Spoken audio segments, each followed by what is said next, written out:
Cette semaine, YouTalk répond à Ben de Londres. Voici sa question. Le 10 octobre prochain aura lieu la 13e journée mondiale contre la peine de mort.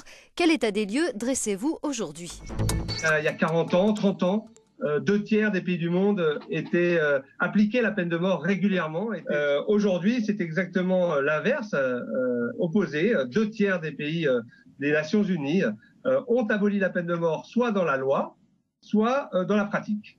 Cependant, ces dernières années, nous avons vu une recrudescence des exécutions, une recrudescence notamment dans des pays venant de pays qui n'avaient pas exécuté depuis plusieurs années ou qui étaient sur un processus de moratoire. Les exécutions et les condamnations à mort dans le monde le sont principalement pour des crimes liés à la drogue. L'Europe est quasiment 100% abolitionniste, à part le Bélarus.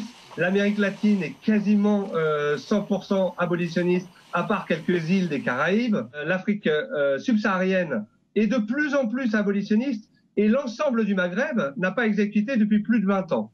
Donc finalement, les pôles d'exécution et de condamnation se trouvent dans 3 zones, le Moyen-Orient et l'Asie.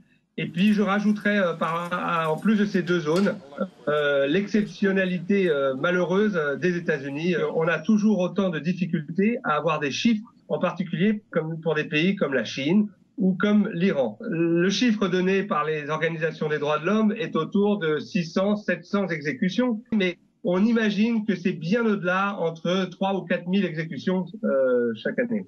La menace terroriste ne justifie pas le maintien de la peine de mort. Et on le voit avec l'exemple irakien.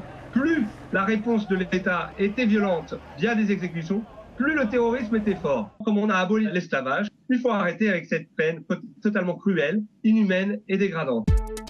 Si vous voulez poser une question, rendez-vous sur notre site ou sur nos pages des réseaux sociaux.